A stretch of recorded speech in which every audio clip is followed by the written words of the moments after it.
Hello friends, welcome to my channel iZoom 360. So Trump వచ్చినాక చాలా మందిని డిపోర్ట్ చేశాడు ఆల్రెడీ.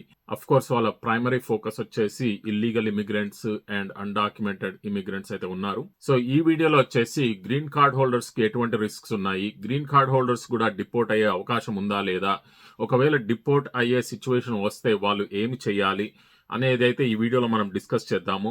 సో ఫ్రెండ్స్, మీరందరూ ఈ వీడియోని ఫస్ట్ నుండి లాస్ట్ వరకు చూడండి, అప్పుడు మీకు ఒక ఫుల్ అవగాహన వస్తుంది. అలాగే మీరు ఎవరైనా నా ఛానల్ ని ఇదే ఫస్ట్ టైం చూస్తున్నట్లయితే నా ఛానల్ ని సబ్స్క్రైబ్ చేసుకోండి ఫ్రెండ్స్. ఈ వీడియోకి ఒక లైక్ ఇచ్చేయండి. సో ఇక డీటెయిల్స్ లోకి వెళ్ళిపోతే, అమెరికాలో ఉన్న గ్రీన్ కార్డ్ హోల్డర్స్ ఎటువంటి రిస్క్స్ ఫేస్ చేస్తున్నారు, వీళ్ళు కూడా డిపోర్ట్ అయ్యే అవకాశాలు ఉన్నాయా లేదా అంటే ఎస్, అబ్సల్యూట్లీ ఉన్నాయండి.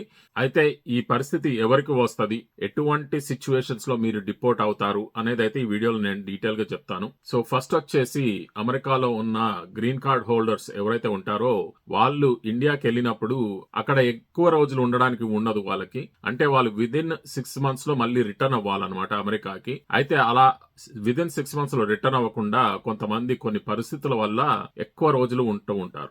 కొన్ని సిచ్యువేషన్స్ లో అది మోర్ దెన్ 1 year అవ్వచ్చు, మోర్ దెన్ 2 years అవ్వచ్చు. ఇలాంటి సిచ్యువేషన్స్ కూడా ఉన్నాయి. అయితే పరిస్థితులు ఏదన్నా కావచ్చు, లైక్ ఒక్కొక్కసారి ఫ్యామిలీ మెంబర్స్ ని చూసుకోవడానికే గానీ, లేదా ఒక్కొక్కసారి హెల్త్ పరంగా ఏదైనా ప్రాబ్లమ్స్ ఉండి గానీ, లేదా వాళ్ళ పేరెంట్స్ ని టేక్ కేర్ చేయడం గానీ, ఇలాంటి సిచ్యువేషన్స్ కొన్ని ఉంటాయి. సో అలాంటి పరిస్థితుల్లో వీళ్ళు ఓవర్ స్టే చేస్తూ ఉంటారు. ఇది మోర్ కామన్ గా ఇంకా ఎల్డర్లీ పీపుల్ లో కూడా అవుతుంది. ఎందుకంటే పేరెంట్స్ ఎక్కువగా ఇండియాలో ఉండడానికి ఇష్టపడతారు, పిల్లలేమో ఇక్కడ అమెరికాలో సెటిల్ అవుతారు.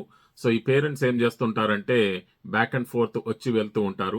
అలా బ్యాక్ అండ్ ఫోర్త్ వచ్చి వెళ్లేటప్పుడు వాళ్ళు ఇండియాలో ఉండే టైం అనేది ఎక్కువగా స్పెండ్ చేస్తుంటారు, అమెరికాలో ఉండేది తక్కువగా స్పెండ్ చేస్తుంటారు అనమాట. సో అలాంటి సిచ్యువేషన్స్ లో ఉన్న వాళ్ళందరూ కూడా ఇండియా నుండి అమెరికాకి ఎప్పుడైతే వస్తారో, ఇక్కడ ఎయిర్పోర్ట్ కి వచ్చినాక ఇక్కడ కస్టమ్స్ క్లియరెన్స్ గానీ, ఇమిగ్రేషన్ క్లియరెన్స్ దగ్గర ఒక ఆఫీసర్ తోటి అయితే మాట్లాడాల్సి వస్తుంది.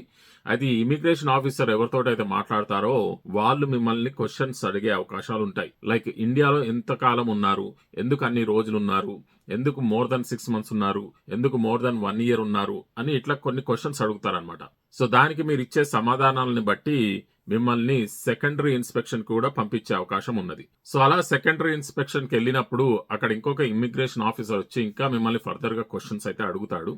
అలా అడిగినప్పుడు మీరు చెప్పిన ఇన్ఫర్మేషన్ బట్టి మీ గ్రీన్ కార్డ్ క్యాన్సిల్ చేసే అవకాశం ఉన్నది, ప్లస్ మిమ్మల్ని తిరిగి డిపోర్ట్ చేసే అవకాశం కూడా ఉన్నది.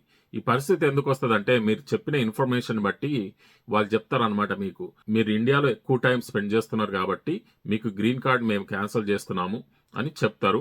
ప్లస్ కొన్ని డాక్యుమెంట్స్ ఇస్తారు సైన్ చేయమని. అలాంటి డాక్యుమెంట్స్ మీద మీరు సైన్ చేయమాకండి, ఎందుకంటే అలాంటి డాక్యుమెంట్స్ మీద సైన్ చేస్తే మిమ్మల్ని ఇమీడియట్ గా డిపోర్ట్ చేసే అవకాశం ఉంటుంది. ఒకవేళ ఆ డాక్యుమెంట్స్ మీద సైన్ చేయకుండా మీరు ఒక ఇమిగ్రేషన్ జడ్జిని రిక్వెస్ట్ చేస్తే గనక వాళ్ళు మిమ్మల్ని అరెస్ట్ చేసి జడ్జి దగ్గరికి అయితే తీసుకుని వెళ్లాల్సి వస్తుంది. అప్పుడు మీరు ఒక లాయర్ని పెట్టుకొని జడ్జి దగ్గర మీరు ఆ కేసుని ఫర్దర్ గా ప్రొసీడ్ చేసుకునే అవకాశాలు ఉంటాయి. కానీ ఒకవేళ మీరు ఆ ఇంటర్వ్యూలో గనక మీరు ఆ డాక్యుమెంట్స్ మీద సంతకాలు వేస్తే అప్పుడు మిమ్మల్ని డిపోర్ట్ చేసే అవకాశం క్విక్ గా ఉంటది వాళ్ళకి. సో ఇక ఫర్దర్ గా వెళ్ళిపోతే, సెకండ్ వచ్చేసి, అమెరికాలో ఉన్న గ్రీన్ కార్డ్ హోల్డర్స్ ఎవరైతే ఉంటారో వీళ్ళకి ఎవరికైనా కూడా క్రిమినల్ కేసెస్ గానీ, ఫ్రాడ్యులెంట్ కేసెస్ గానీ, మనీ లాండరింగ్ కేసెస్ గానీ, ఇలా హై లెవెల్ క్రైమ్స్ ఏమైతే ఉంటాయో అలాంటి సిచ్యువేషన్స్ లో మీరు అరెస్ట్ అయినట్లయితే అప్పుడు మిమ్మల్ని మళ్ళీ ఒక కేసు క్రియేట్ చేసి జడ్జి ముందు ప్రెజెంట్ చేస్తారు. అలాంటి సిచ్యువేషన్స్ లో మిమ్మల్ని ఆ జడ్జి గారు కన్విక్ట్ చేసినట్లయితే మీరు డెఫినెట్ గా ఈ రెన్యువల్ వచ్చినప్పుడు, గ్రీన్ కార్డ్ రెన్యువల్ ఎప్పుడైతే వస్తుందో అలాంటి సిచ్యువేషన్స్ లో మీకు మళ్ళీ ఫర్దర్ గా గ్రీన్ కార్డ్ అనేది రెన్యూ చేసే ఆప్షన్స్ ఉండవు. వాళ్ళు మిమ్మల్ని రిజెక్ట్ చేసి డిపోర్ట్ చేసే అవకాశం ఉంటదండి. ఇంకా ఫర్దర్ గా కొన్ని సిచ్యువేషన్స్ ఏముంటాయంటే, అమెరికాలో ఉన్న గ్రీన్ కార్డ్ హోల్డర్స్ ఎవరైనా కూడా ఒకవేళ మీరు ట్యాక్సెస్ ఇక్కడ ఫైల్ చేయకపోతే, ఇక్కడ ప్రతి ఇయర్ కూడా మీరు ఇయర్లీ ట్యాక్సెస్ ఫైల్ చేయాలి.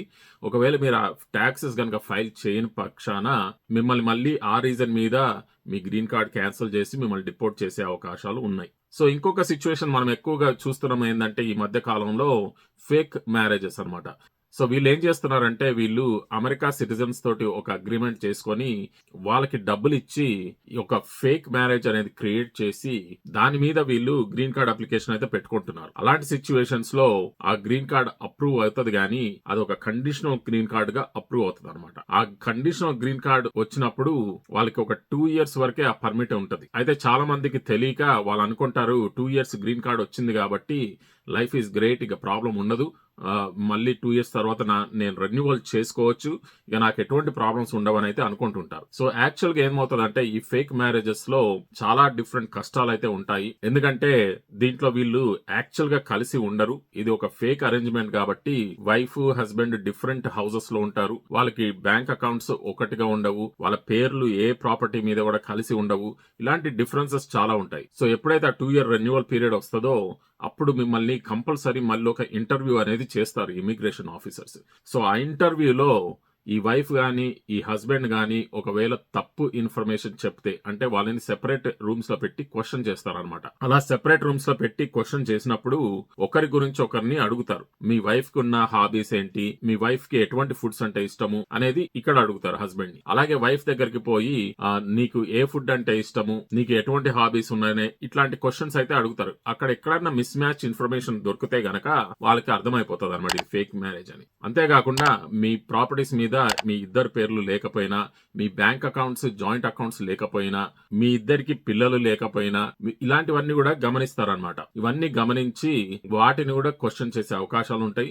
ఆ ఇన్ఫర్మేషన్ ని బేస్ చేసుకొని 2 years తర్వాత మీ గ్రీన్ కార్డ్ ని మళ్ళీ క్యాన్సిల్ చేసి రిజెక్ట్ చేసి మిమ్మల్ని డిపోర్ట్ చేసే అవకాశాలు కూడా ఉంటాయి. సో ఇంకొక సిచ్యువేషన్ కూడా ఒక రిస్కీ సిచ్యువేషన్ అనమాట. ఈ మధ్య కాలంలో ఇది కూడా కొంచెం పాపులర్ అవుతుంది. ఏంటంటే ఇక్కడ అమెరికాలో కొన్ని గ్రూప్స్ అప్పుడప్పుడు గవర్నమెంట్ చేసే రూల్స్ ని నచ్చక ప్రొటెస్ట్ చేస్తూ ఉంటారు. అలాంటి ప్రొటెస్ట్ లో మనం పార్టిసిపేట్ చేస్తే గనక ఆ గ్రూప్స్ ని సపోర్ట్ చేస్తున్నామని, ఒకవేళ ఆ గ్రూప్స్ కి ఇంటర్నేషనల్ టైస్ లేదా టెర్రరిజం తోటి టైస్ ఉంటే గనక వాళ్ళని సపోర్ట్ చేసినందుకు ఈ గ్రీన్ కార్డ్ హోల్డర్స్ ని కూడా వీళ్ళు లిస్ట్ లో రాసుకొని వాళ్ళ గ్రీన్ కార్డ్స్ ని కూడా క్యాన్సిల్ చేసే అవకాశం ఉన్నది. సో అట్లాంటి ప్రొటెస్ట్ లో కూడా మీరు పార్టిసిపేట్ చేయమాకండి. సో అదండి ఈ వీడియోలో నేను చెప్పాలనుకున్నది. హోప్ఫుల్లీ నేను మీకు కొన్ని డిఫరెంట్ సినారియోస్ అయితే ఇచ్చాను. ఒకవేళ మీకు ఇట్లాంటి సిచ్యువేషన్స్ లేకపోతే you will be safe, nothing to worry. అందరికీ ఈ సిచ్యువేషన్ ఉంటాయని నేను చెప్పట్లేదు. So maximum green card holders అయితే ఫైన్ గానే ఉంటారు.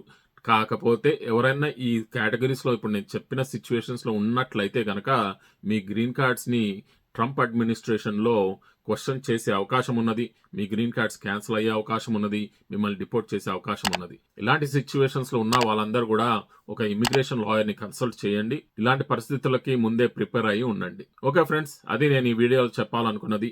మీకు ఈ వీడియో గురించి ఇంకేమైనా క్వశ్చన్స్ ఉంటే కామెంట్స్ లో అయితే పెట్టండి. అలాగే ఈ వీడియో వేరే వాళ్ళకి ఉపయోగకరంగా ఉంటుందంటే వాళ్ళకి షేర్ చేయండి. ఈ వీడియోకి ఒక లైక్ ఇచ్చేయండి. ప్లస్ మీరు ఎవరన్నా నా ఛానల్ ఇదే ఫస్ట్ టైం చూస్తున్నట్లయితే నా ఛానల్ కి సబ్స్క్రైబ్ చేసుకోండి ఫ్రెండ్స్. ఇక మళ్ళీ నెక్స్ట్ వీడియోలో అయితే కలుద్దాం. Thank you very much for watching my video. Bye.